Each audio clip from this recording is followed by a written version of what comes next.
ব্লকের all CHO এখানে জমায়েত হয়েছে আমাদের বিএমওইচ স্যারকে ডেপুটেশন দেওয়ার জন্য। কারণ আমাদেরই একজন কলিগ পাঁশকুড়া 1 ব্লকের সিএইচও সুস্মিতা সামন্ত দাস দিদি, উনি মেন্টালি হ্যারাস হওয়ার কারণে ঊর্ধ্বতন কর্তৃপক্ষের কাছ থেকে কন্টিনিউয়াসলি মেন্টালি হ্যারাসমেন্ট হওয়ার কারণে সুইসাইড করতে বাধ্য হয়েছেন এবং আমরা তার প্রতিবাদে আজকে এখানে এসেছি।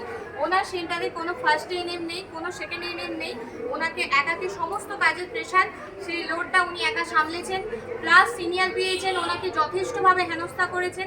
এই কথাগুলো বিএমওইচ অফিসে এবং ওনার সিএমওইচ অফিসে জানানোর পরেও সেখান থেকে কোনো সদুত্তর না আসায় উনি মেন্টালি হ্যারাস হয়ে এবং ক্রমাগত ডিপ্রেশনে যাওয়ার কারণে সুইসাইডের পথ বেছে নিতে বাধ্য হয়েছেন এবং আমাদের সিএমওইচ স্যার ডিমোশন করা হয়েছে এবং ওনাকে ডিমোশন করিয়ে মাতৃমা পোর্টালে একজন এএনএম এর এতে লগ ইন করানো হয়েছে, আইডি দিয়ে লগ ইন করানো হয়েছে এবং আমাদের সিএমওইচ স্যার কোনো কিছু তদন্ত না করে ওনাকে মেন্টালি আনস্টেবল বলে ব্যাখ্যা করেছেন। এই জিনিসটার জন্য আমরা তীব্র প্রতিবাদ জানাচ্ছি এবং আজকে ডেপুটেশন কপি নিয়ে আমরা সিএমওইচ অফিসে ফরওয়ার্ড এবং সোমবার দিন স্বাস্থ্য ভবনে আমরা এটার জন্য প্রতিবাদে সামিল হব।